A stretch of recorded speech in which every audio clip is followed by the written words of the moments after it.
All right, we are live. Gonna tune in for the Ron DeSantis presidential announcement, or at least the run for president. And this is something we all saw coming. I don't think this is news. In fact, everyone's pretty much been assuming he's going to be doing this for months now. It's just he hasn't officially done so. And interestingly, he's planning on doing it via Twitter, which will be a first. So Twitter has that new Spaces feature, which is kind of like a group chat, but for audio, for voice.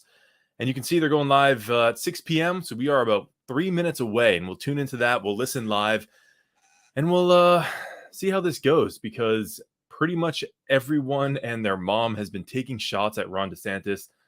Leading the pack would be Donald Trump, who views Ron DeSantis as his primary opponent. No pun intended. He is his literal primary opponent, but also the most likely challenger to a Trump nomination from the Republican Party. So, yeah, Trump's been hitting him all over the place as Ron DeSanctimonious, and we'll see if Ron takes the, I don't know, the higher road here, or if he throws some shade his way.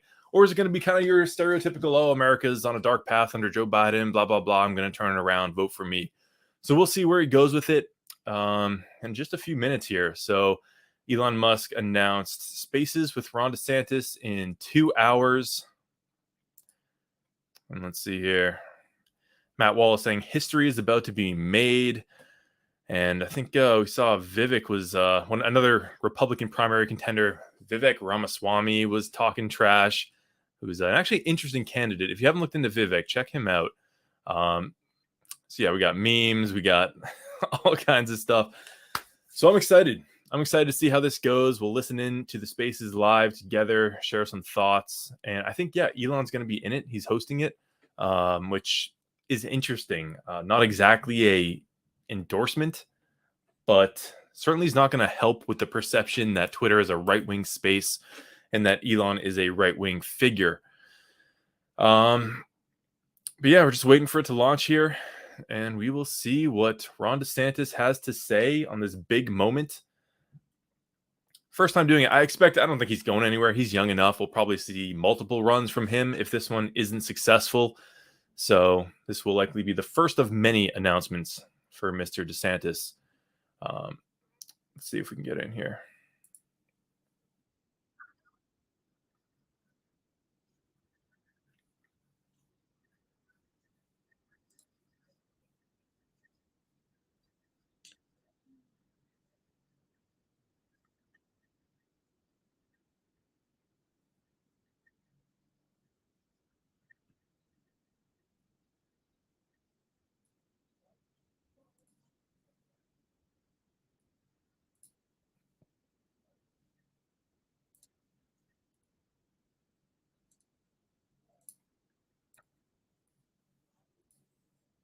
I'm much on the same page. But again, like, we really need to look at it state by state. The general polling right now, yeah, you could flush it as far as I'm concerned. I mean, California, like, how are they weighted? New York, how are they weighted? Like, who cares what they think? They're lost. So Justin, do you need to test? I think it's fool's gold. I think the general polling had Hillary Clinton up 30, 40 points on Barack Obama at this point. It also had Joe Biden not even registering. Joe Biden was in like the middle 5 or 4 or 6 right now in the Democratic primaries at this time, 2020. Polls are I'm just about black-pilled on polls, right? So I think it's all fool's gold. And they're all over on a more practical level, as we're getting started, things to watch out for. If there's a space crash, that's number one. Number 2, are there technological malfunctions? And number 3, are there going to be sponsors? I think I'm very interested to see how Linda now being part of this changes the entire equation. And how does the moderation work? David Sachs is supposed to be moderating. Is Elon going to speak throughout, or is he only going to be there in spirit just to get people up there? There's a lot of specifics here. And just for the audience, so Justin, you'll start streaming as soon as it begins. You can start streaming immediately. Everyone will just mute, and we can start listening to it, and we'll continue the commentary and the debate right after. Justin, is the streaming working on your end before I give the mic back to Benny? Justin, you good?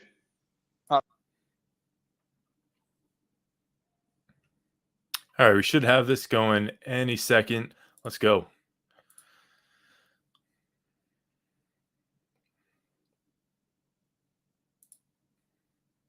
All right, we are in the space. No one's talking yet, preparing to launch. So we'll listen in here. Who do we got? Laura Ingraham, Elon Musk, the host, Tommy Lauren, Ron DeSantis is here. Hassan Piker here. Not the biggest fan of Ron DeSantis.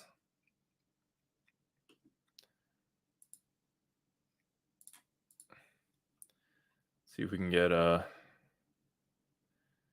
here's Ron DeSantis' ad if you haven't seen this. Crime infests our cities. The federal government makes it harder for families to make ends meet, and the president flounders. But decline is a choice. Success is attainable, and freedom is worth fighting for.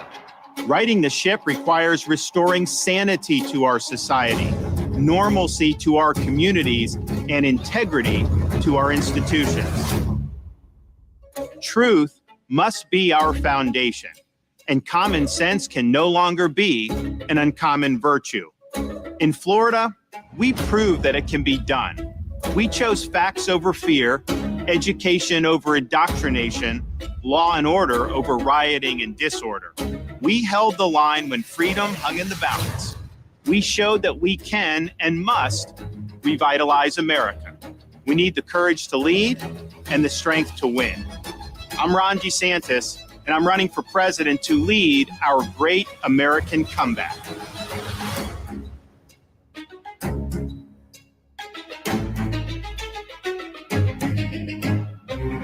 So there you go. There's his announcement advertisement 5 minutes ago. He shared that. But we're in the spaces here, waiting for it to pop off. Let's rejoin just to be safe.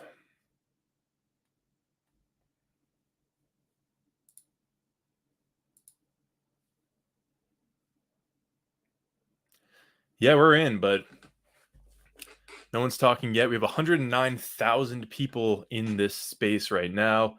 Seth Dillon of the Babylon Bee is in here. Caitlyn Jenner's in here.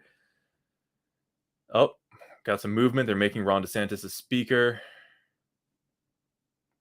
Lou Dobbs in the building. Rudy Giuliani's here. My goodness. Wall Street's Bets. Liz Wheeler. Greg. It's like a who's who. The first ever presidential announcement on Twitter.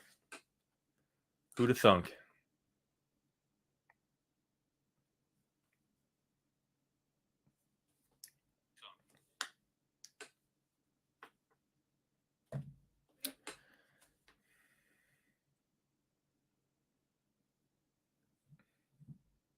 Still waiting for the spaces to kick off. No action yet. Said 6 p.m. We're at 6:04 now, so we are a little behind.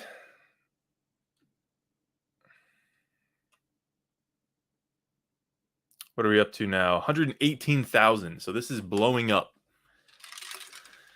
118,000. A lot of people were wondering if he should do this, on Fox News or a more traditional outlet. But I don't know. A lot of people are moving over to Twitter. The Daily Wire just announced that all of their shows are going to be on Twitter. Elon Musk is really pushing monetization on Twitter, which is interesting. You can subscribe to people now and pay a monthly fee and get exclusive content. He's really building the platform out, and he is going ham on the video front with these spaces too. So we might finally have a proper YouTube competitor. Not to downplay Rumble. We love Rumble, but let's be honest, YouTube absolutely dominates. And if Twitter creates a good video platform, especially with a good video player, we might actually have some serious competition here. So we are still waiting for this Twitter Spaces to launch. No action yet.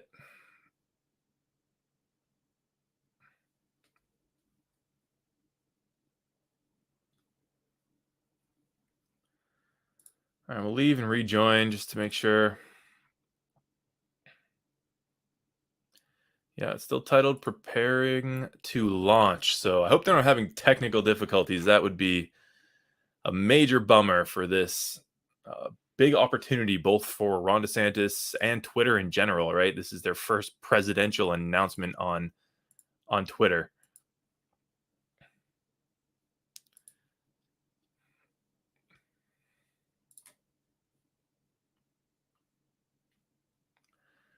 Yeah, no action yet. I mean, we were just in a Twitter space and it was working fine. That wasn't the official announcement one, but so maybe they're just waiting for more people to join, building the hype. And I don't blame them. They're up to 186,000 now. So, this might just be a play to get more listeners, because it was like we just saw it break 100,000 like a few minutes ago, and then it was 116. Now it's 186,000. 200,000. We're getting some feedback, though. Major feedback. Now it's quiet. Someone's talking. What's going on here? All right. Good afternoon, good evening, or good morning, everyone, depending on wherever in the world you're joining us from. I'm broadcasting live from Twitter headquarters. It's David Sachs here. Elon is sitting next to me, and we want to welcome you to this historic Twitter Spaces event, and more broadly, a first in the history of social media. Tonight, I'm pleased to introduce two individuals who've done more to loosen the.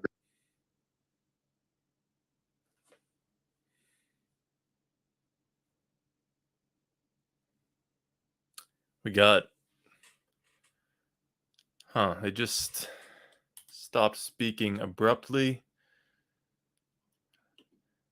My internet's fine. I don't know what just happened there. Couple hiccups here. We're at 245,000 listeners. Oh, we're back. All right, sorry about that. We've got so many people here that I think we are kind of melting the servers, which is a good sign. All right, I'd like to just introduce the folks in the room here.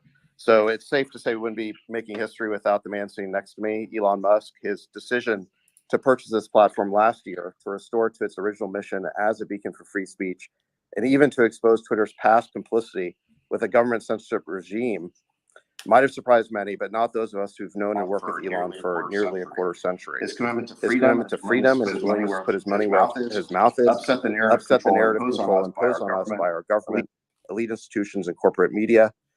Go ahead and send a heart up if you want to say thank you, Elon.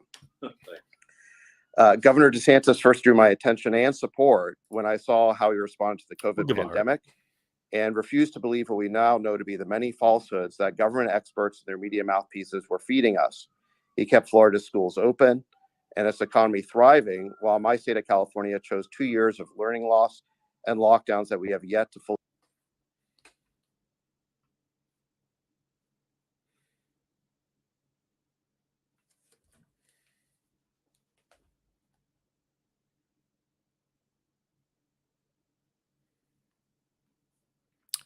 Man, they're having some serious technical difficulties over there. We're over 300,000 people in this space. So like you said, they are melting the servers, but it's not great to be having these kind of issues on your big day. No fault to Ron DeSantis. He hasn't even gotten a chance to speak. This is on the Twitter back end right now.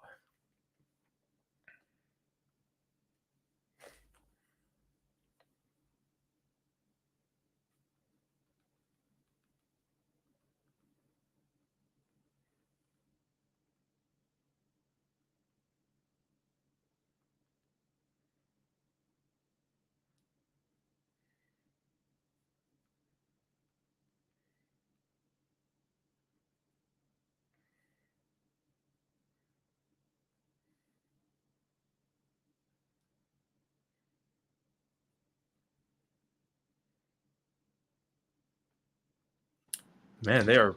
Are we back? Let's see. So, we on? Yeah, I think so.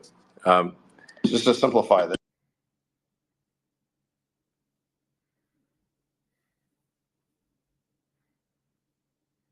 I think we're just going to use your.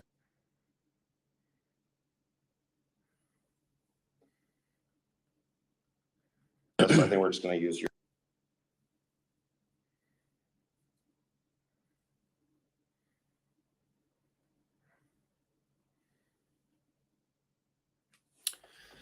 Man, they are struggling. This is not a great Twitter Spaces. So we are at 390,000 people. Wow, there's 382,000 people in the room. All right, great. So let's see. So they just keep crashing, huh? Yeah, I think we've got just a massive number of people online, so it's servers are straining somewhat.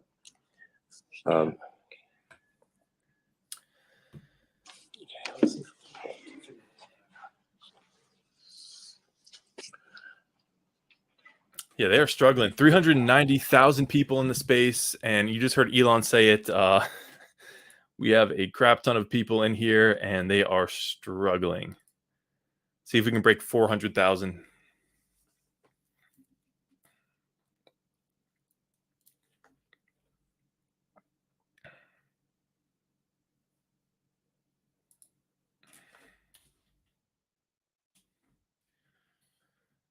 All right. Are they just gonna bail on the whole thing at this point? They might as well.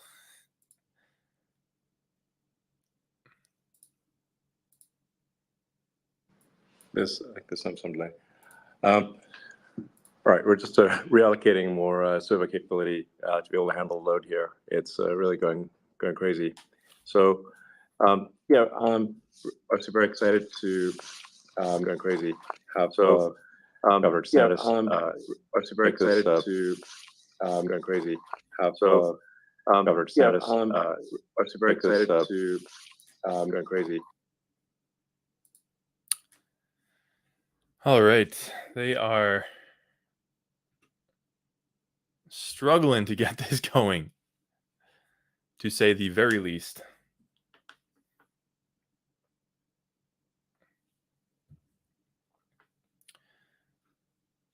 Even the post detailing what it is isn't working.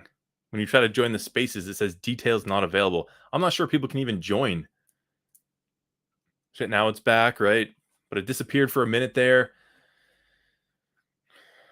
481,000. We are approaching 500,000 people. This is bananas.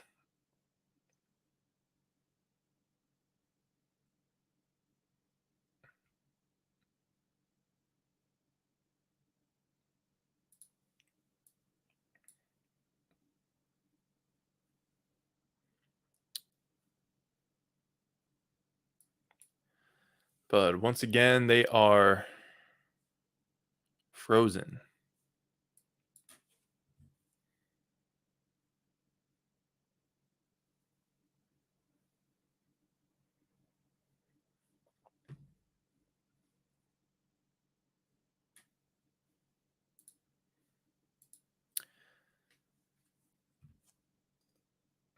All right, I don't know. I haven't heard a thing for a few minutes now. So I'm not sure what. I'm afraid to leave because it's so janky right now. I don't know if I'll be able to get back on. But we are waiting for someone to speak in this Twitter Spaces. Is Ron DeSantis even here anymore? I'm not sure. They're at 512,000 people in this Twitter Spaces, and it is broken. I don't even see Ron DeSantis in. Nope, there he is. But they have him as a listener, no longer a speaker. This is not good. This is not good. They were planning to launch at 6. It is now 6:15, and things are not going great. I wonder if people are... Let's search Ron DeSantis and see what people are saying. Latest.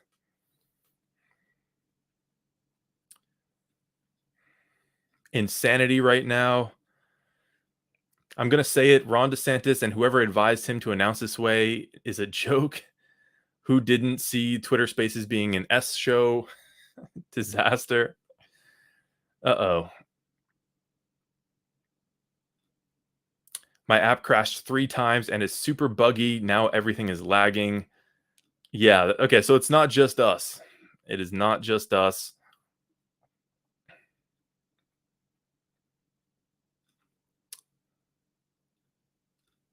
Everybody pray for the Twitter servers so Ron DeSantis can announce he's running for president. Yeah, this is not great. This is not great. We cannot get anything going here. I'm going to refresh and see if that does anything. Maybe we won't even be able to get back in. I'm not even sure, but we'll try. Are we refreshed? Rejoining. And nothing is happening. So it's not us. It is not us. My internet's working fine. It's just they cannot get this Twitter space. This is going to make some serious headlines. I'm sure it already is. I'm sure it already is being a disaster. Maybe they can pull it through. I'm not sure. Elon said they're going to dedicate more hardware to this, but sometimes that doesn't necessarily solve it. It might be a software issue. You might need to do some serious work on the back end to handle 500,000 people in a Twitter space. But All right, great. Looks like we're ready to go here. We're back? What's- No, we're not. But we are over 600,000 now.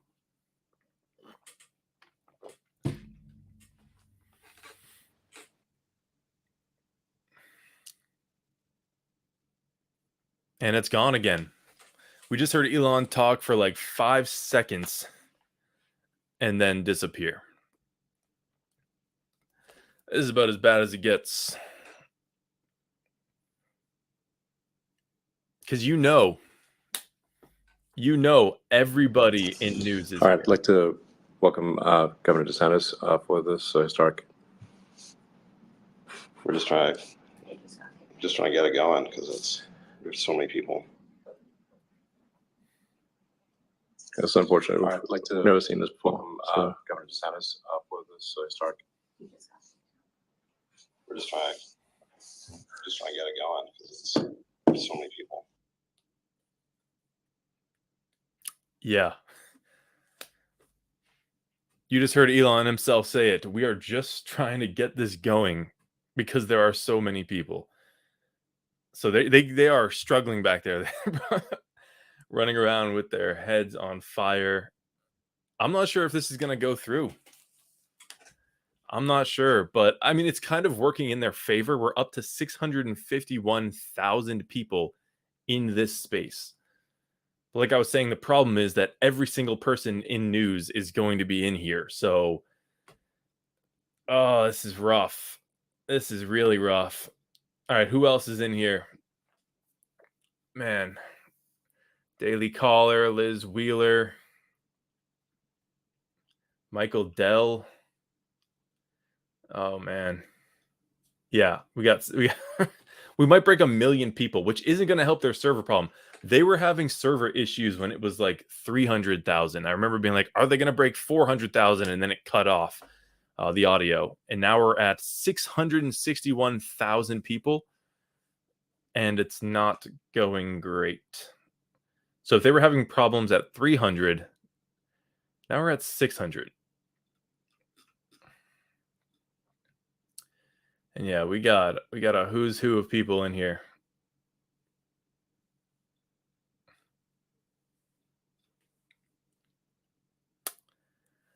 What are the odds they even pull this off now? I'm not sure.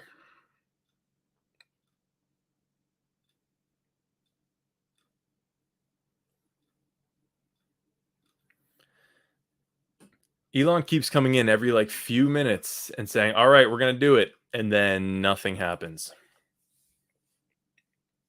This is not great. Matt Gaetz is in here. Jesse Waters is in here. One America News is in here. I'm sure the headlines are already going crazy. All right, we just got kicked out. It says ended. The Twitter space is gone. Are they going to relaunch?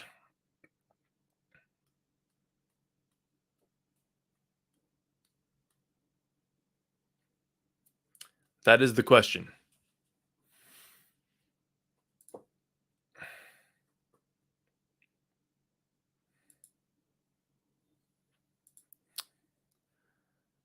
So they closed that Twitter space, and now you can play the recording.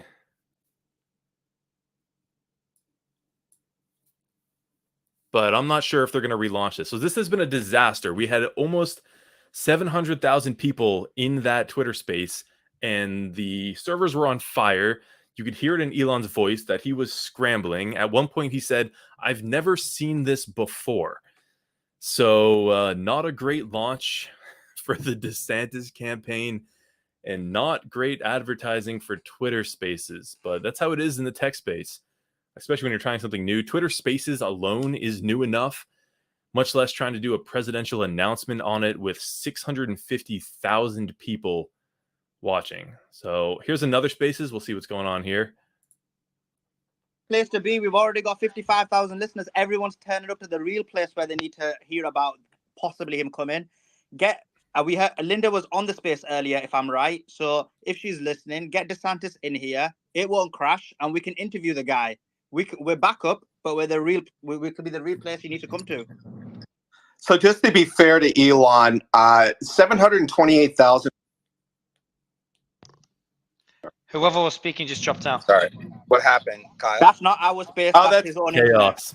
Okay, so I was just going to say, to be fair to Elon, CNN's ratings for Tuesday, Jake Tapper was at 568,000. That space was over 728,000 when it crashed. Yeah, but Elon Musk has 140 million followers that all get notified. That's kind of like Right. But that, guys, you so have let to me watch ask you. Twitter. I want to get. So hold on. I want someone from Fox to come on. We did have someone earlier, and Slayman kicked him off by accident. I want someone from Fox to come on because I'm curious. There's a few things that are gonna happen now. This is gonna impact DeSantis's announcement. The anticlimactic nature of it is gonna impact him negatively, and then you've got the impact on Twitter Spaces, something that we work on. This is gonna bring a lot of attention to Twitter. Okay. Yeah, it started. Hey, but Mario just started. Okay. Khaleesi, can you stream it, or Justin, do you want to stream it first? See if. All right, they just said it's back up, so they're going to try again to get this Twitter Spaces working after a complete failure of round one. Let's hop in. So, all right, so we're at 39,000 people right now. Let's see what this one gets up to.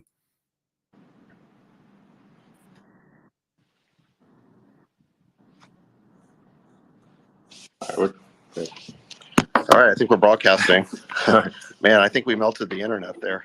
Yeah, that was insane. Sorry. We actually doing this from David Sachs's Twitter account because it looks like doing it from mine basically broke the Twitter system.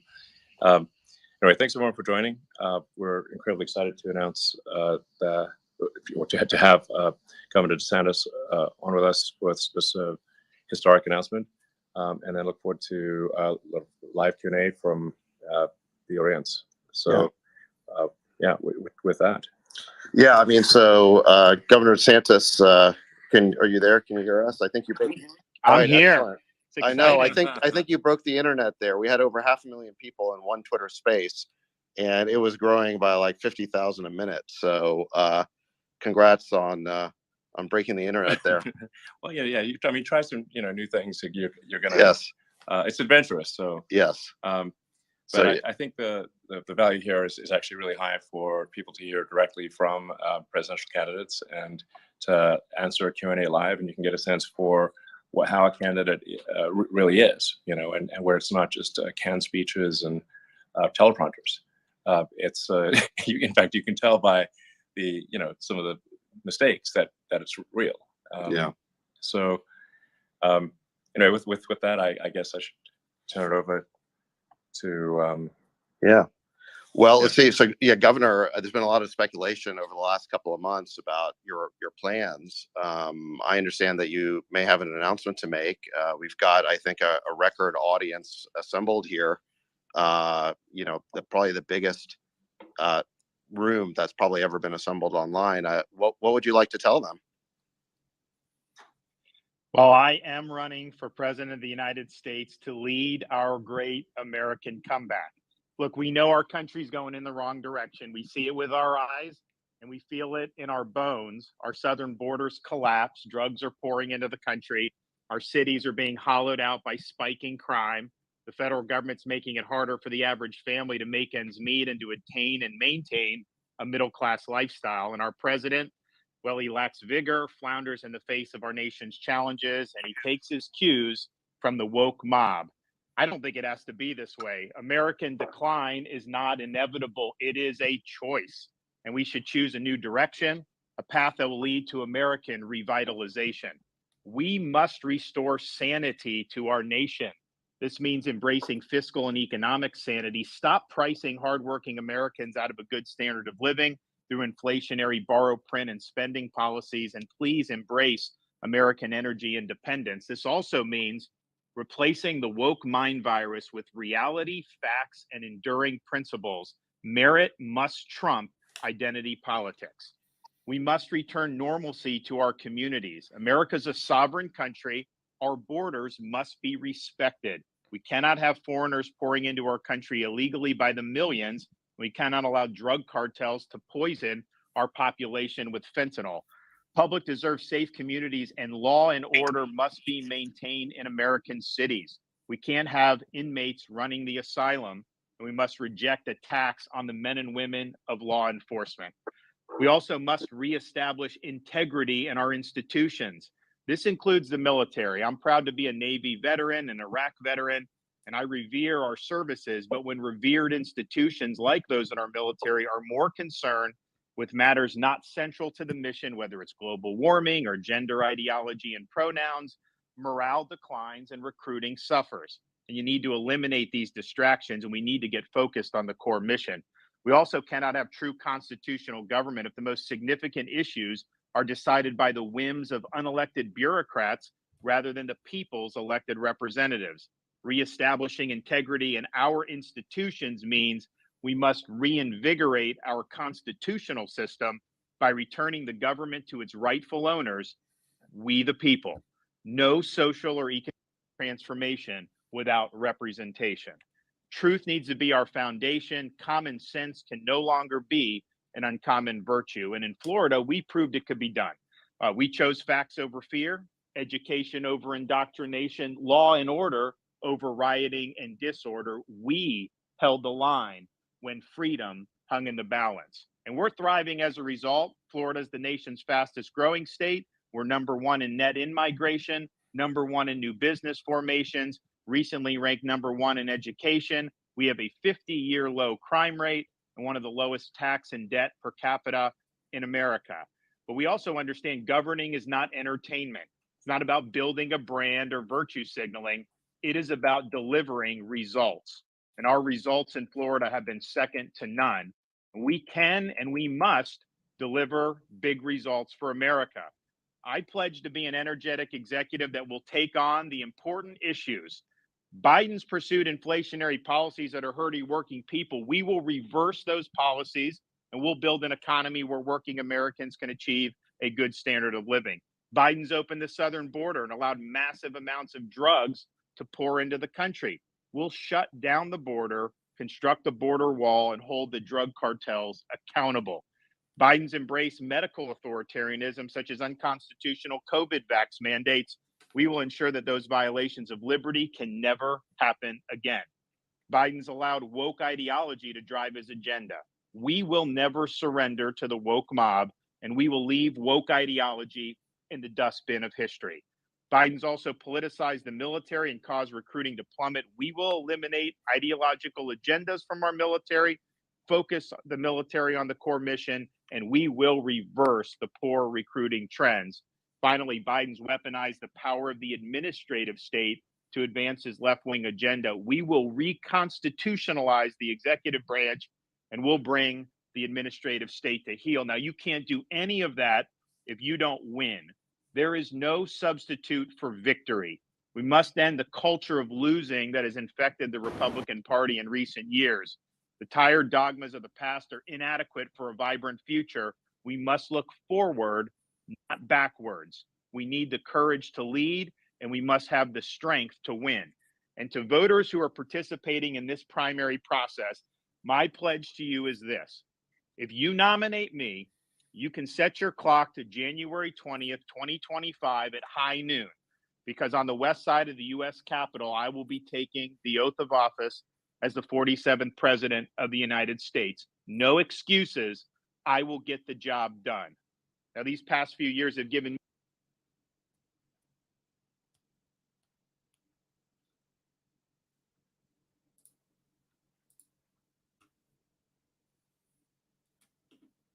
Not again. Oh no, not again. It's once again paused. I'm not sure if it's not me. My internet's working fine. We are at 154,000 listeners and 163,000, and it's still struggling. And that was in the middle of Ron DeSantis' speech. Oh, not great. That is not great.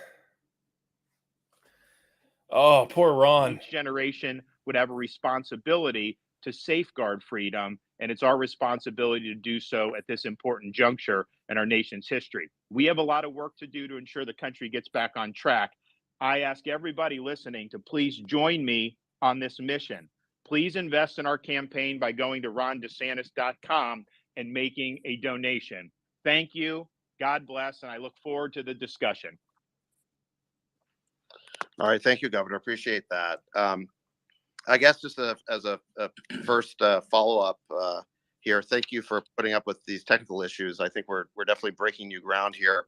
As far as I know, no major presidential candidate has ever announced their candidacy on social media this way. Certainly in a Twitter space. So thank you for doing that.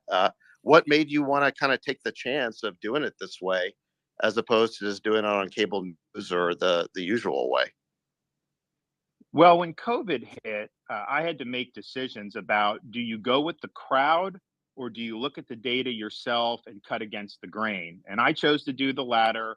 I faced huge blowback for doing that from the bureaucracy, from elites, from the media.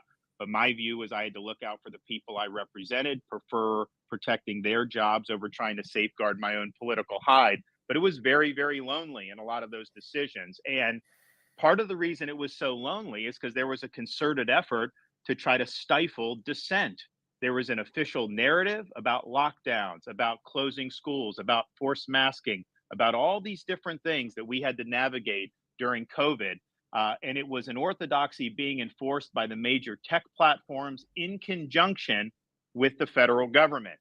And if we can't have an honest debate in a free country about issues that affect hundreds of millions of people, like lockdowns, then what good is the First Amendment at that point? Those are precisely the times when we needed to have debate be robust. You should not be taking down articles that criticize those draconian policies, and yet that's exactly what happened. So it occurred to me that if that had continued, I think free speech in this country was on its way out the door. And so when Elon Musk stepped up to purchase Twitter, he paid a lot of money for it. And I'm sure because he's a good businessman, Elon, I'm sure you'll end up making money off it. But bottom line is you had to put your money where your mouth is, because I think you recognize that you can't have a free society unless we have the freedom to debate the most important issues that are affecting our civilization. That did not happen during COVID. The truth was censored repeatedly. And now that Twitter is in the hands of a free speech advocate, that would not be able to happen again on this.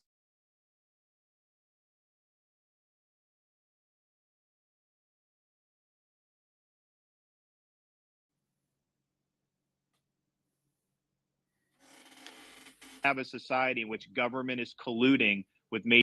Absolutely committed to freedom of speech and a level playing field, and just a vigorous debate. And hopefully this can be a platform that brings people of divergent political views to exchange those views, and perhaps some minds will be changed one way or the other. And but it's just incredibly important, as you highlight, that the First Amendment is irrelevant if all the media and all the government are operating in lockstep. It makes the most important amendment, the one that was most urgently added to the Constitution, moot if you cannot have free and open debate. So So Twitter was indeed expensive, but free speech is priceless. Awesome. Thank you. So, Governor, I'm going to ask some questions while we get some other kind of speakers in the queue to ask questions. I think maybe some people knew this announcement was coming because there's been no shortage of hit pieces on you in the press over the last week or two. I want to ask you about some of these accusations that are being leveled at you. Last week, the NAACP issued a travel advisory against your state, claiming that Florida is not a safe place for minorities to visit. What do you say to those who've been advised that somehow they aren't welcome in your state? Claiming that Florida is unsafe is a total farce. I mean, are you kidding me? You look at cities around this country, they are awash in crime. In Florida, our crime rate is at a 50-year low. If you look at the top 25 cities for crime in America, Florida does not have a single one amongst the top 25. And if you look at cities like Baltimore and Chicago, you got kids more likely to get shot than to receive a first-class education. Yet I don't see the NAACP batting an eye about all the outrage and the carnage that's happening in those areas. So this is a political stunt.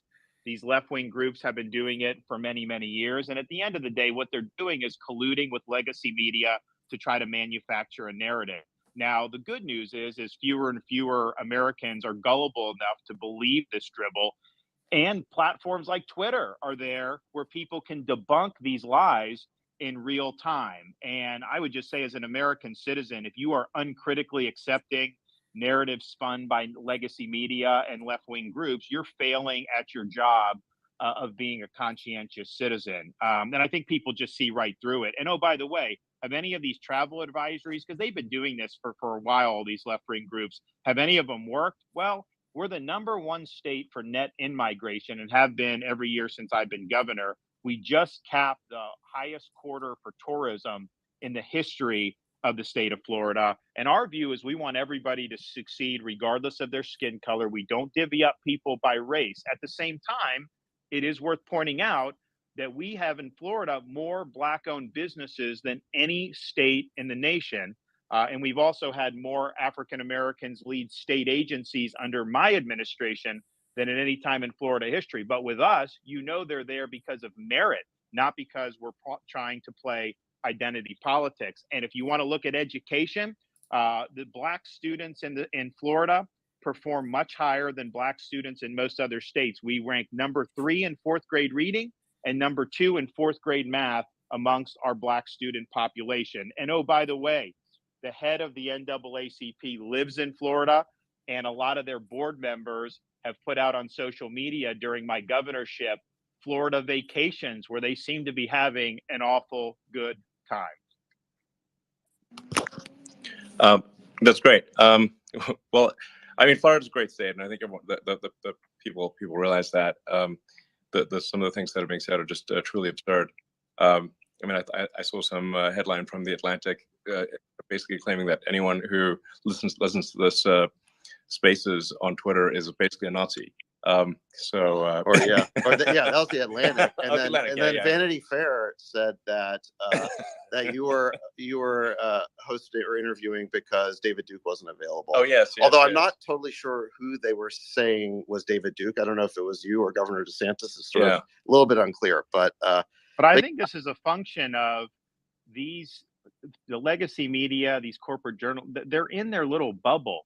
And to draw allusions to stuff like that, I mean, how crazy do you have to be? But in their little bubble, it sounds like they're making some type of profound point. And so part of, I think, what Twitter is standing for is people should be exposed to different viewpoints. And I think the elites in our society have tried to cluster themselves to where their assumptions are never challenged. And that's not a good way, I think, to live. It's also not a good way to be a critical thinker, because no one's ever going to question obviously wrong assumptions because everybody around you shares them.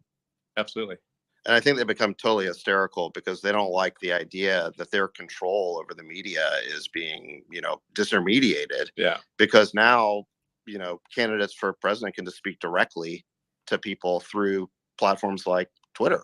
Yeah, I mean, the amazing thing about Twitter and things like Spaces are that Although I happen to be hosting I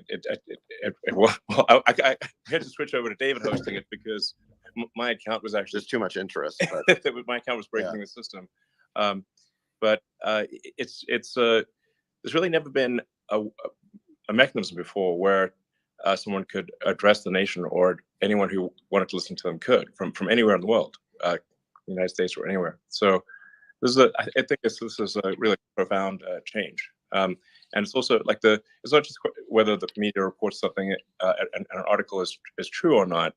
Even more powerful is deciding what the narrative is. And Totally. so, it's just like, if there's only so much you can actually fit in a newspaper or a magazine, and there's only one thing you can really put on the cover of a magazine. So that whoever's deciding that is deciding to not talk about other things. Whereas with a public digital town square like we have here, it's possible for the public to choose the narrative. It empowers the people instead of a very tiny elite cabal, which I don't recognize the irony of me using that phrase. But nonetheless, it's true, and you judge by the results that this is a means for the people to decide the narrative, and for the people to decide which way a debate will go.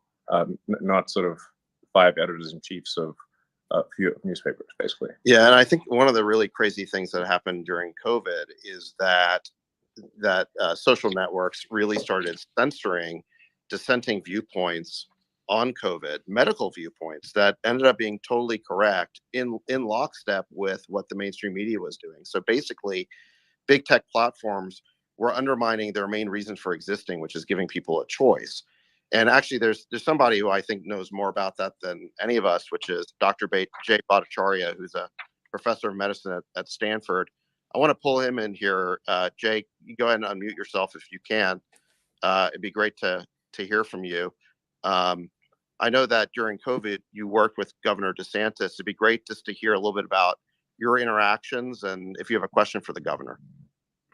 Yeah, thank you, David. Yeah, I mean, it was an absolute honor to work with Governor DeSantis, and I was really impressed by his decision making in the face of an absolute firestorm of criticism.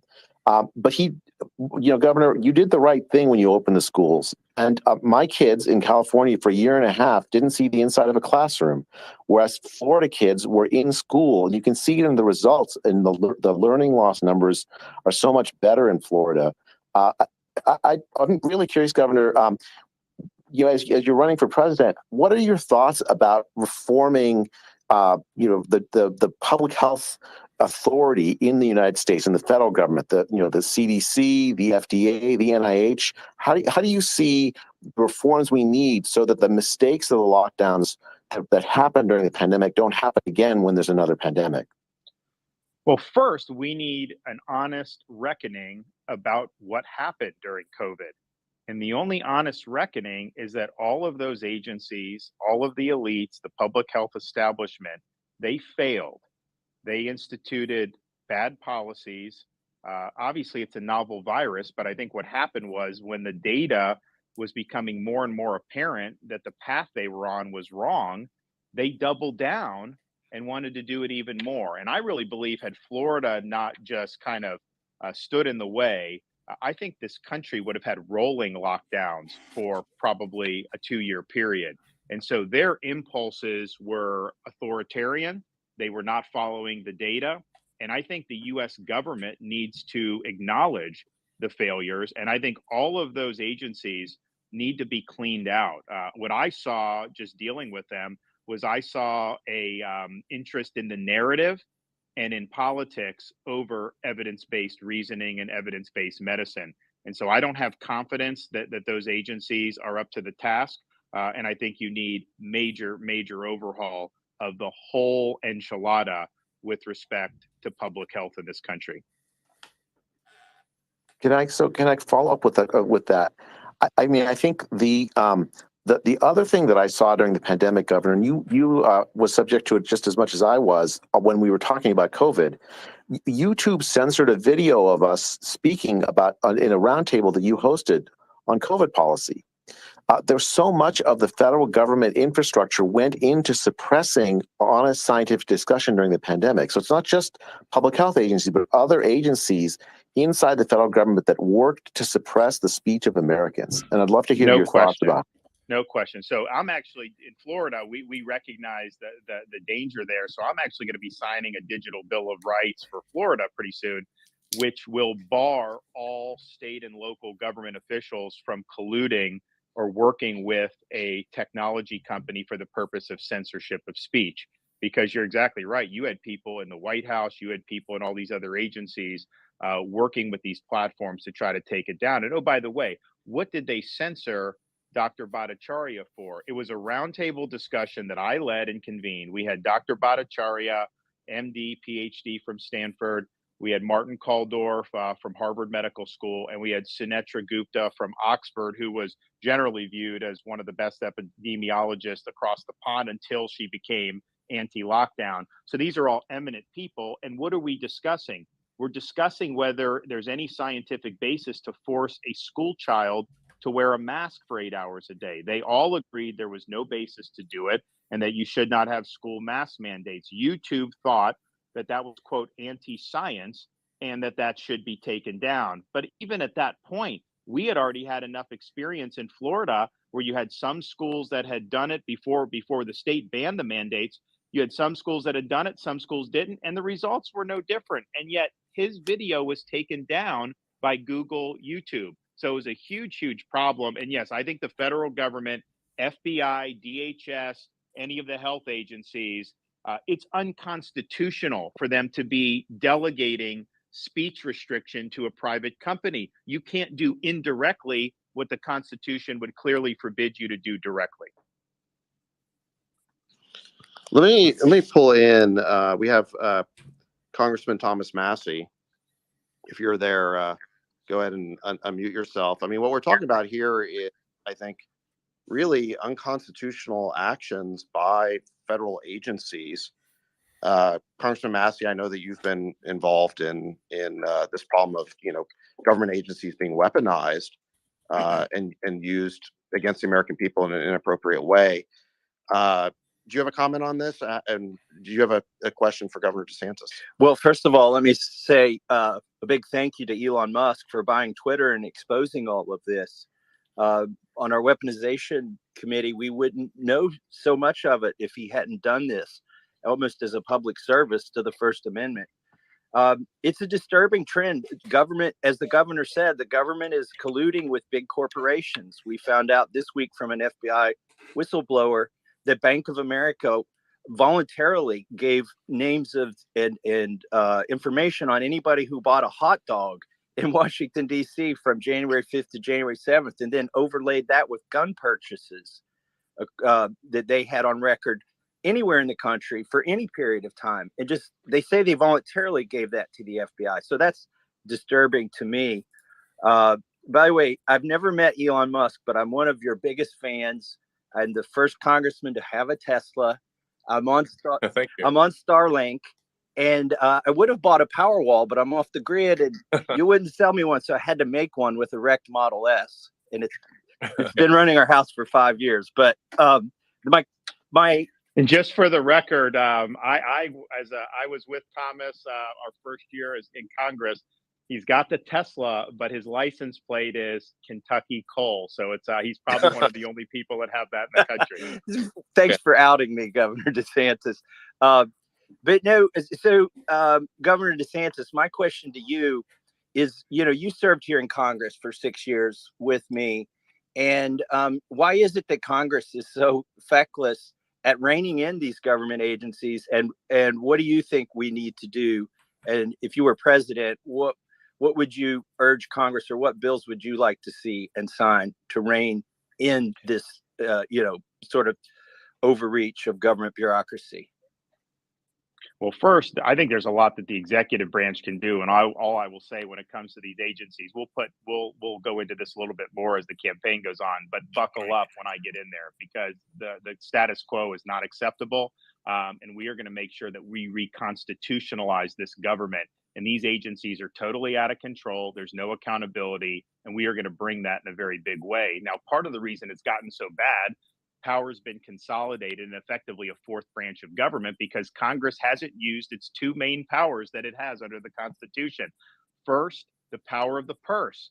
If an agency is engaging in conduct that is outside the realm of what is legal, or you think it's not good for the public interest, then you can remove the funding for those operations.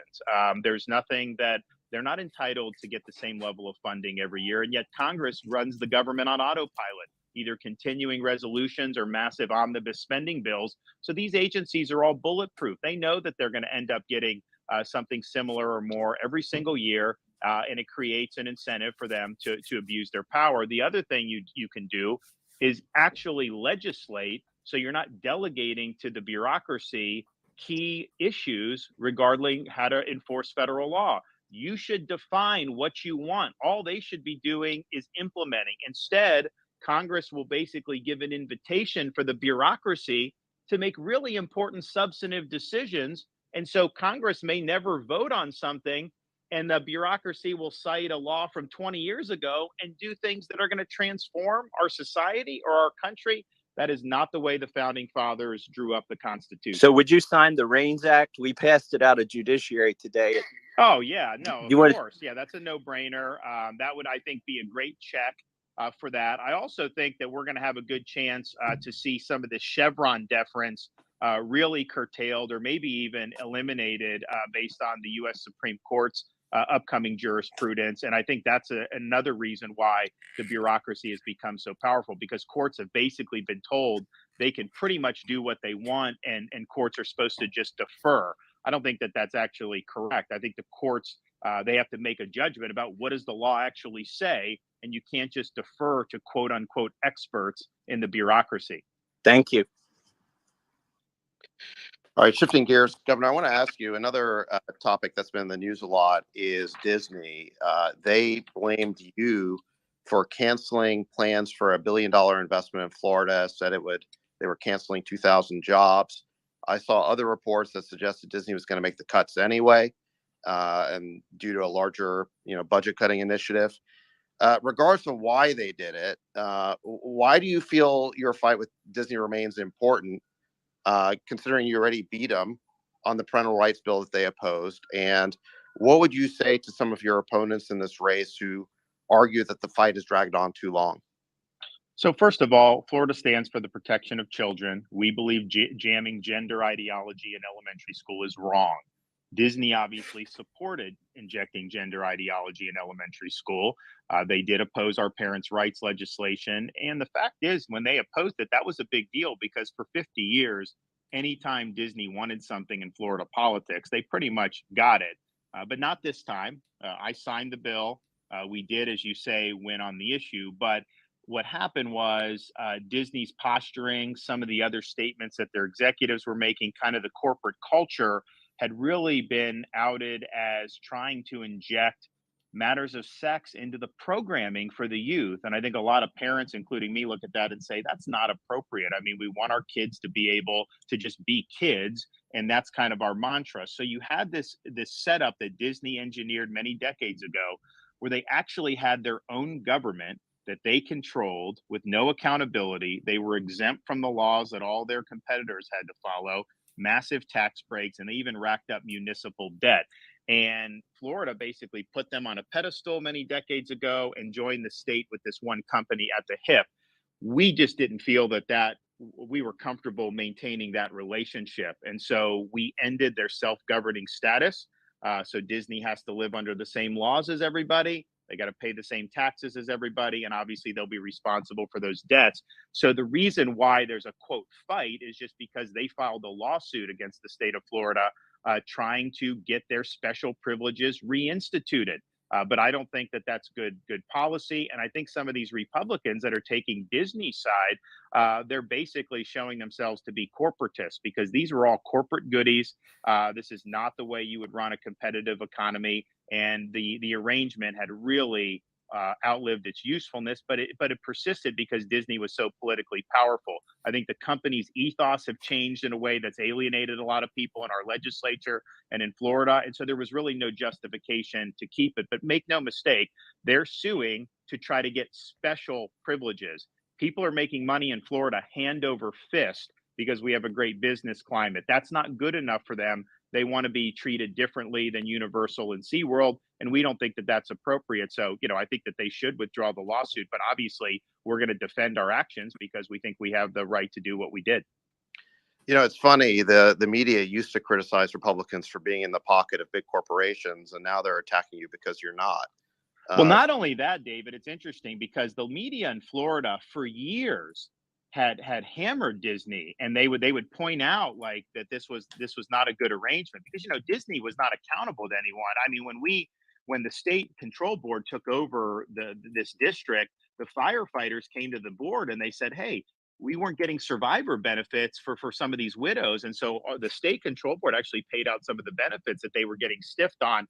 There were a lot of people in Central Florida who were really thankful that there was some accountability being brought to bear because, it's human nature. If there's no accountability over any individual or entity, of course, they're going to behave differently than if you have normal accountability. But the media was always very hostile to that.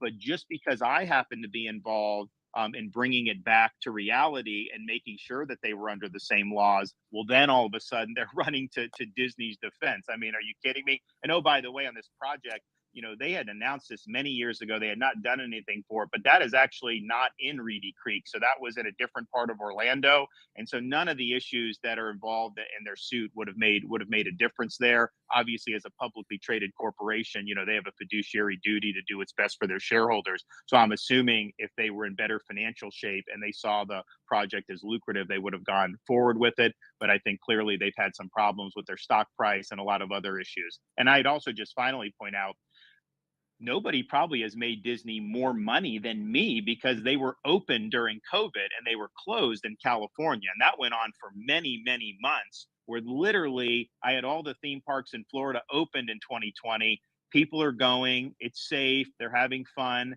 And the California parks were closed. I think they were closed for over a year out in California. So we were, I think, a much better place to be doing business, certainly since I've been governor. Great. Let me shift gears here to the topic of education. I want to pull Chris Rufo into the conversation. I know work with you on some initiatives. I think, one other thing that the mainstream media has, I think, bashed on is they've kind of started promoting this narrative that you want to ban books from school libraries. You refuse to teach kids about slavery or other unpleasant realities of American history, or pretend that gay people don't exist. Since many people, I think, in this room, we're now up to, over 271,000 people. So this is, I think, totally unprecedented in terms of the numbers of people we have participating. By the way, I think Twitter's working much better now. I think it crashed because when you multiply 500,000 people in a room by an account with over 100 million followers, which is Elon's account, I think that creates just a scalability level that was unprecedented. But with my meager followership, it seems to be working much better. It's we have some scaling issues specifically related to my account. At one point in January, if I tweeted above a certain size, it would crash the servers. And then anyone else who was tweeting at the same time would lose their tweet as well. So in any event, issues. Well, we're breaking new ground here. We're scaling issues. Yes, you're breaking new ground when there are bugs and scaling issues. But in any event, back to the question I was asking you, Governor DeSantis, about education. The media has been, saying you're trying to ban books. You refuse to teach kids about slavery. You want to say that gay people don't exist. What is the truth of the matter for people who maybe have never heard from you before? And then I want to pull Chris Rufo in on this as well. Yeah, so the whole book ban thing is a hoax. There's not been a single book banned in the state of Florida. You can go buy or use whatever book you want. What we have done is empowered parents with the ability to review the curriculum, to know what books are being used in school, and then to ensure that those books match state standards and are age and developmentally appropriate. So, for example, parents have flagged books in schools that, for example, teach middle school kids how to use sex apps, that provide graphic depictions of sex acts and sex toys for people as young as 5th grade. And so clearly that is not appropriate to be in a middle school classroom. And so parents object, and the schools take them out. I did a press conference that we called Exposing the Book Ban Hoax. And before I had the parents come up, before I spoke, I just played the video that had the images of the books that the parents had objected being in their kids' classroom. And the local news had to cut the feed because they said it was too graphic. Well, if it's too graphic for the 6 o'clock news, how is it okay for a 6th grader or a 5th grader? And so nothing's being banned. They're basically ensuring that we make curation choices that are consistent with state standards. And on the racial history, we eliminated critical race theory from our K through 12 schools. That was the right thing to do. In other words, we're not going to take a kid who comes in at 6 years old and say they're an oppressor or oppressed based on what their race is. That's divisive. That's wrong. We're also not going to be teaching people to hate their country. But what we are going to do is teach the accurate history. So in the same bill that banned critical race theory, we required teaching thoroughly about racial discrimination that occurred in American history. And Florida's history standards require all of those subjects from slavery, Reconstruction, segregation, all of that to be taught, and we'll continue to do that. So I think what you see is the left and the media colluding on this. They don't want to actually defend what it is that we are actually legislating or regulating. So they create these hoaxes that somehow you don't want kids to learn that slavery existed in America, which is preposterous. No one actually defends the offending material. And the question is why are there people intent on trying to get this stuff into the classroom? And I think it's part of a political agenda. So our mantra in Florida is this: purpose of the schools is education, not indoctrination. Yes, I think it's very inappropriate to have sexually explicit material in a 5th grade library, 100%. But it's also the case that if you're focusing on that type of instruction, there's an opportunity cost involved. Why shouldn't we be doing more on science or reading or math? And so I think we're getting it right. And I think almost invariably, and Chris Rufo's had to deal with this too, when they're trying to craft these narratives, you just peel back the onion, you realize that this is something they're manufacturing. Yeah, that makes a lot of sense. I mean, I was actually under the impression that there were some books banned, so this is news to me. And they actually, there was the one this week was that Miami-Dade County took a book that was about like poems from I think like Biden's inauguration, and they moved it from elementary school library to middle school library. The media tried to act like somehow this is being banned, and you actually had Miami-Dade County Public Schools spokesperson have to come out and say there's nothing that's been banned or removed. It was basically just determined that this particular book was better suited for middle school. And so they put it in the middle school media center, and the media tries to act like somehow that is offending something with a book ban. So, but I think part of the reason that they're doing that is because, there is actually a movement to ban books from like Amazon and some of these others. California, some municipalities have banned things like To Kill a Mockingbird. What they're trying to do is see if some of these books pass a woke test. And if they don't, they are going against some of those books. Whereas in Florida, you can buy whatever book you want. But that's a different question than what would be appropriate for a 3rd grader or what would be appropriate for a 6th grader. Government, by definition, has to make those choices about what type of curriculum we want to put in front of our students. And the parents obviously have an important voice in that. Absolutely. Well, in fact, a friend of mine, Tim Urban, who has a blog called Wait But Why, and is really one of the most reasonable people on earth and one of the most reasoned people I've ever met, had a lot of trouble actually publishing his book, simply because it debated sort of sacred cows of woke ideology, but incredibly reasonable book. So that is the kind of de facto book banning and de facto book suppression that I see quite a lot of, is that the publishers are unwilling to take risks. Let me shift gears here for a second because I know we're running out of time. We're supposed to end, I think, around 4, but 4 Pacific. But thank you for giving us a little bit extra time here, Governor. Shifting gears to a major federal issue, immigration. We see I've seen these videos on social media and on TV of what looks like just insanity at the border. What is your take on what's going on there, and how would you address that as president?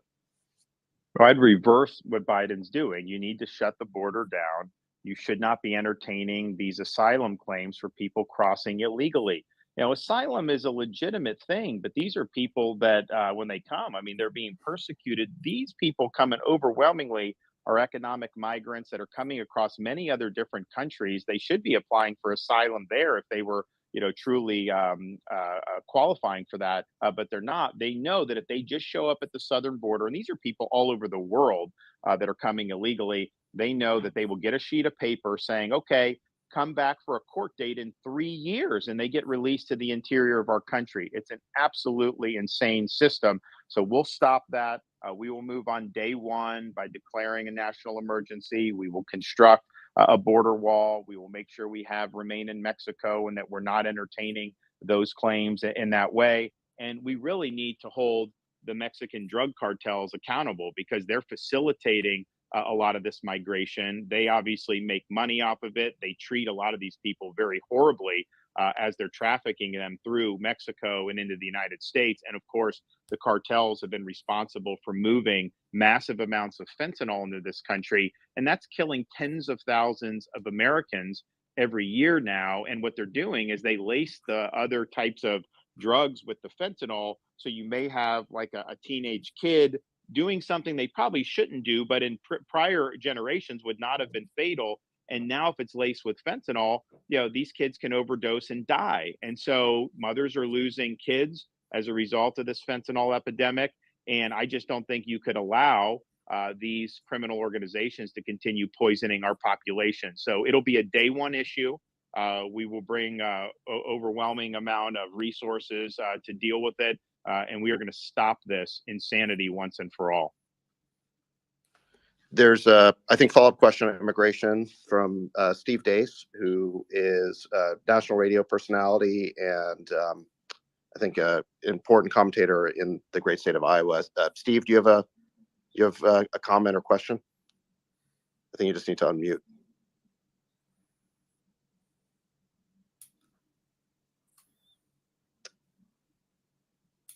If Steve can unmute, then we'll go ahead and ask him for a question. If not, we'll keep rolling here. All right, 3, 2, going, gone. I'm there, all right, guys. sorry, Steve. I'm there, guys. Oh, Sorry. there you He go. is. All right. Yeah, I'm my there. bad. First of all, I want to echo what Congressman Massey said to Elon.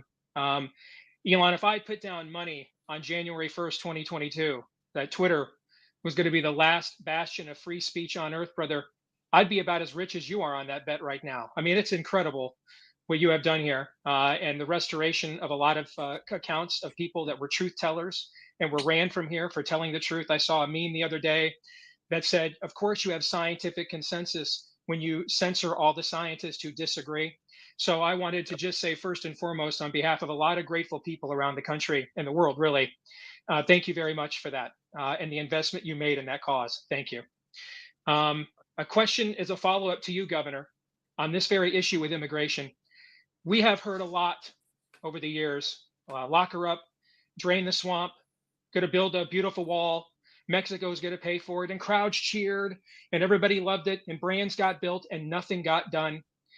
What is the bottom line assurance that you can make to the people that are listening right now, all over the world and all over the country, that you can actually do the agenda that you just articulated when others tweeted about it and talked about it, but then couldn't actually follow through? It's a great question because I share that frustration. I think even my worst critics in Florida will acknowledge when I tell people I'm going to do something, I don't make promises or say I'm going to do something lightly. I've thought it through and I know that I am going to follow through on what I tell people I'm going to do. So this is one, there will be follow through. Number two, I understand the different leverage points that you would have under Article 2 of the Constitution. I studied that a lot at becoming governor about Florida's Constitution, doing the same thing for the federal Constitution. And you've got to know how to use your leverage to advance what you're trying to accomplish. So, for example, there's leverage that we can use vis-a-vis Mexico that I think presidents have not been willing to do. I think sometimes for political purposes. But I'll look at, okay, what are all the variety of options we can do? Which buttons can I push? And I will do that to be able to bring this issue to a conclusion once and for all. We had Hurricane Ian come through Southwest Florida, Category 4+ storm, September of 2022. And it did a lot of damage. But one of the things it did, it knocked out a bridge going from the mainland to Pine Island, and it severed the Sanibel Causeway in 3 different locations. And the locals were being told it's going to take 6 months to get that stuff repaired. And so they came to me, even though these were not state-owned bridges, and they said, can you help us? And I said, okay, I'll do it. So I got my guys together. I said, listen, no bureaucracy, no red tape, and no excuses.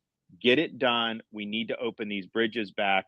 Pine Island Bridge reopened 3 days later. Sanibel Causeway opened 2 weeks after that, way ahead of schedule, because we wouldn't take no for an answer, and we wanted to make sure we got it done. So for me, it is not a campaign slogan that you get in and then forget about it. As an American citizen, if I wasn't running, this would be an issue that bothers me.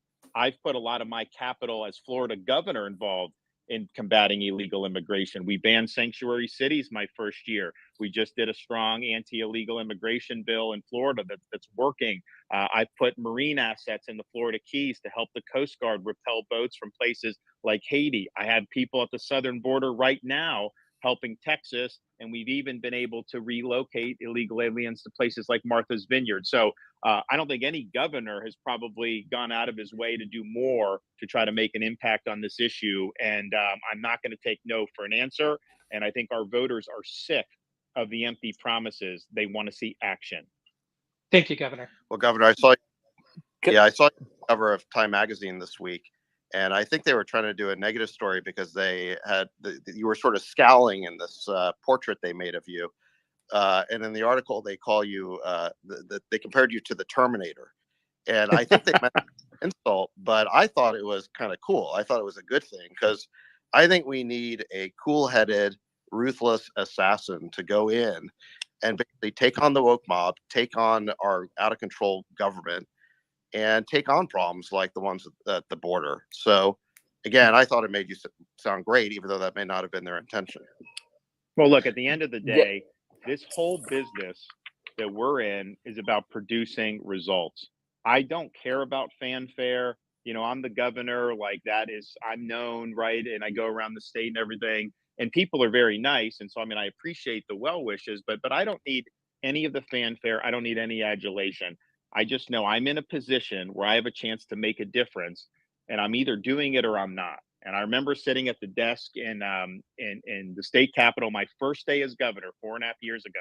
I looked around the room and I thought to myself, I don't know what SOB is going to succeed me in this chair, but they are not going to have anything to do because I'm getting all the meat off the bone. I am going to make sure that I'm leaning into issues and making an impact. And we have done that in the state of Florida. And I bring that exact attitude up to 1600 Pennsylvania Avenue. Governor, I'd love to jump in and follow up on that. This is Chris Rufo, and I've had the honor of working with you in the past few years on critical race theory, gender ideology, and the DEI bureaucracy. And what I've seen up close and personal is that while many conservative politicians going back decades have made headlines and got on television playing culture war, they never actually get anything done. And what you've done over the last few years is really astonishing. You've eliminated CRT from all Florida's public institutions. You've stopped gender ideology dead in its tracks in K through 12. And just last week, you eliminated the DEI bureaucracy in all of Florida's public universities. They'll be shut down completely. And I think what you've done is established a blueprint for fighting back against the left's long march of the institutions and making sure that those institutions reflect the value of Florida voters, not left-wing activists and the partisan press. So my question for you is, DC is another animal. It's quite different, the scale of the federal government. And how are you going to deliver results? And what is your culture war strategy facing down the swamp in DC? Well, some of it is similar in this respect. When we're taking on things like DEI, you get blowback from legacy media and the far left.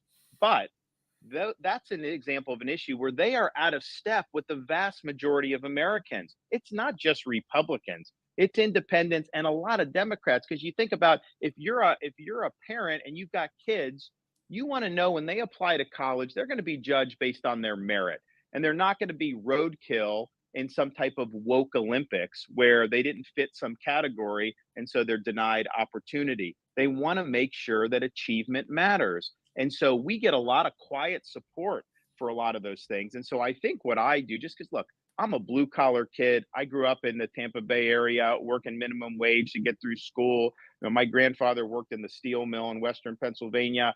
I just know instinctively kind of what like normal people think about all this stuff. And I have a good sense of when the legacy media and the left are outside of where the average American is, because people want you to be using common sense. And things like DEI, I mean, when I was growing up, I think things were better because people were actually told you should try to get along. Now they're told you need to segregate. And it's just crazy that they're trying to do all this stuff. So by eliminating that, there's a lot of people that were really happy about that, including people that certainly are not traditional Republicans. And I think there's similar issues when you do in the federal level. It's also the case that there are some tools at the federal level that we don't necessarily have at the state level. For example, some of the problems with the university and the ideological capture, that didn't happen by accident, can trace back all the way to the accreditation cartels. Well, guess what? To become an accreditor, how do you do that? You've got to get approved by the U.S. Department of Education.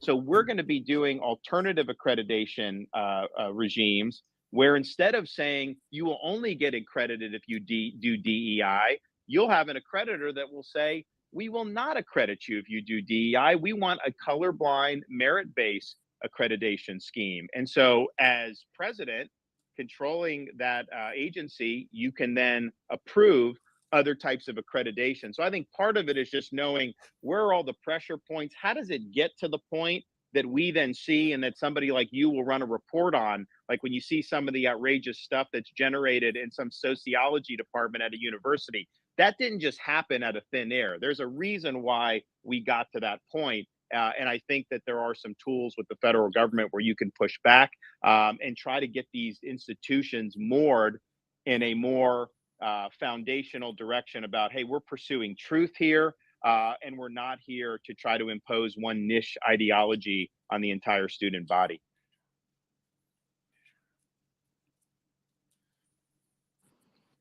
Great. Shifting gears, Dana Lash, you have a question or comment for the governor? I do, and thank you both so much for your time, for joining us in a very new way. I really appreciate that. I think it's really cool.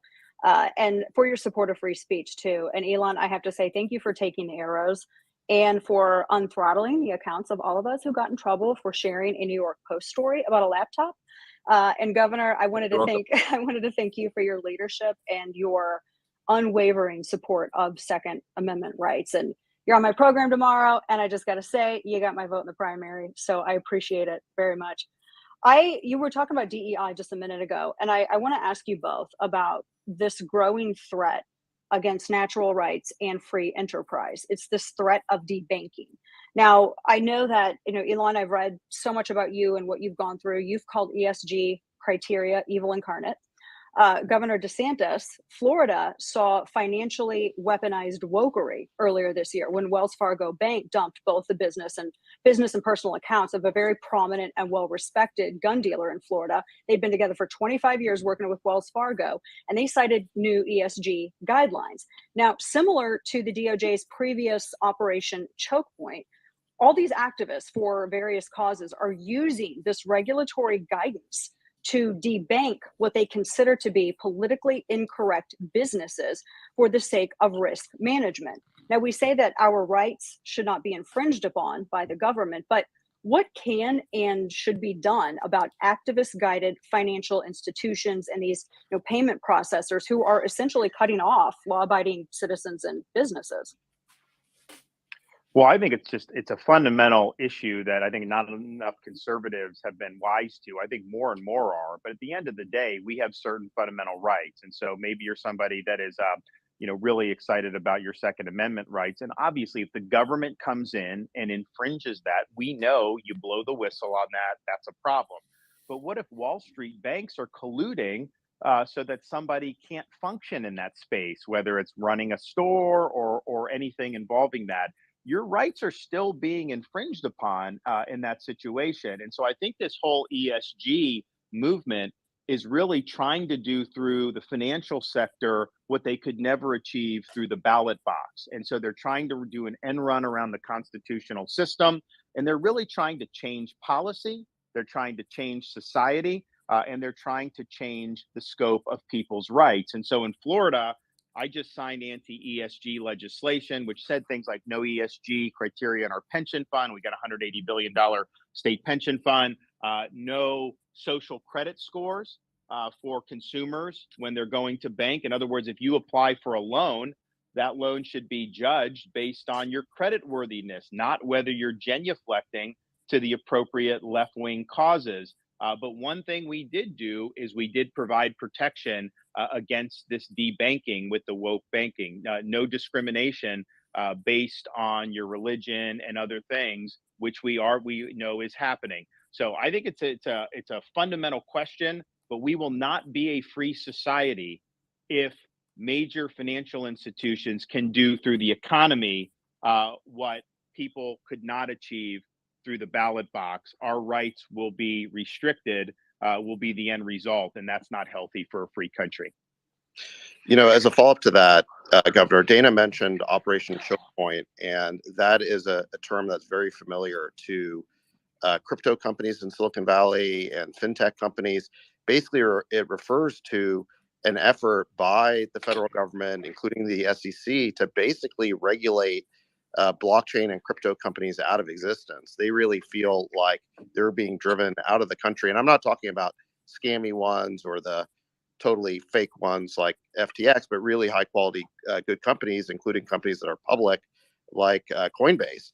And these guys are basically begging the government for just a framework. They're just like, tell us how to operate legally and we'll do it. I guess where do you come down on this?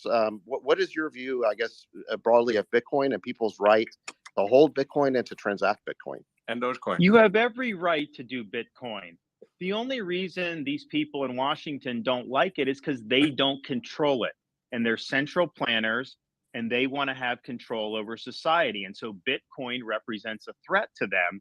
And so, as you're saying, they're trying to regulate it out of existence. Look, could Congress enact a statute to ban things like Bitcoin under the Constitution? They may be able to do. I would oppose that. I think people should be able to do Bitcoin. But Congress has never addressed this in this fashion. And for the bureaucracy to just do it on their own and make it so people can't operate in that space, that's what we mean when we say we've got to return the government to the people's elected representatives who are our voice to be able to make these decisions. And so as president, we'll protect the ability to do things like Bitcoin. I think these are people that are sophisticated. They can make decisions. There's risks involved with it, but let them do that. I just do not have an itch to have to control everything that people may be doing in this space. And I think that the current regime, clearly, they have it out for Bitcoin. And if it continues for another 4 years, they'll probably end up killing it. Yeah, I think you're right. And I think that is the strong feeling of people in Silicon Valley who are in this space. And I think we'll be heartened to hear your answer on that. I mean, the weird thing is that, and there is a huge constituency of crypto Twitter. So for people who are maybe part of political Twitter who are wondering why we're talking about this, it really has a big audience for this topic. Dogecoin too, I just want to emphasize. It's a big deal. Yeah, Bitcoin and Dogecoin. So shout out to all the Doge fans out there. Yeah. But the weird thing is that this administration, they seem to want to ban Bitcoin, but they want to create a CBDC, which stands for a central bank digital currency. What's your take on that? So we were the first state just last month we actually got the Florida legislature to pass a law that says Florida does not recognize central bank digital currency, because some states were actually adding that to their uniform commercial code. The federal government's studying this. We did the opposite and say we didn't. Now, the reason why we did that is because what the Federal Reserve has said is, well, we're going to consult with Congress. We'll consult with the executive branch. We don't have a CBDC right now. And ideally, we would get authorization for Congress. Well, wait a minute. It's not ideally. You must get authorization from Congress. I don't think Congress would authorize it. So if they unilaterally try to do this, we're trying to provide protection for people here in Florida. I know Biden did the executive order. They're studying it. I can tell you, if I'm president, we are not doing a central bank digital currency. I think that would be a huge, huge imposition on people's financial freedoms and financial privacy. And oh, by the way, what would the logical result of this be? If the central authority has oversight over this, of course they're going to start imposing ESG criteria. Oh, wait a minute, you filled up your gas tank 3 times this week. You can't do any more. The sky of how they would be able to manipulate this. So I see it as a massive transfer of power from individual consumers to a central authority. And I don't think that that's good for a free society. So I'm a no on central bank digital currency. Sounds good. Yeah. Great. Well, Governor, I want to thank you for the time. I mean, we could go for hours here, but I know you only had an hour and we've gone over that. So I want to be respectful of your time. I know there's so many people who want to ask questions, and we should do it again. I mean, I think it was fun. I think this is great. And we'll make sure that that we come back and do it again. This is a great platform. I mean, I would like to see other platforms going in the same direction, but a healthy democratic society needs the robust debate. So I just want to thank everybody for listening in, and I'll just make that pitch again. We want you on the team. We'd love for you to go to rondesantis.com and make a donation so that we can get this done on this nomination and win the election in November of 2024. God bless everybody, and thank you. Well, thanks, Governor. And yeah, we have over 300,000 people in the room. It's really been pretty incredible. And, we started with some technical issues because of the sheer scale and unprecedented nature of what we were doing. But it's not how you start, it's how you finish. And I think that's finished really strong. So, yeah, I think it's just really great for the people to hear directly from presidential candidates and to have it in a conversational tone, which obviously results in, it's going to be imperfect because it's not scripted. So, but it's genuine. And I think that really gives the people an opportunity to understand who might be their president in a way that's real. So thank you very much for coming on and doing this. And the invitation's open to any other candidates who might want to do this. Absolutely. It is important for people to hear directly from candidates. So thank you for working with us on this historic event, and looking forward to future conversations and just having a great national dialogue. All right.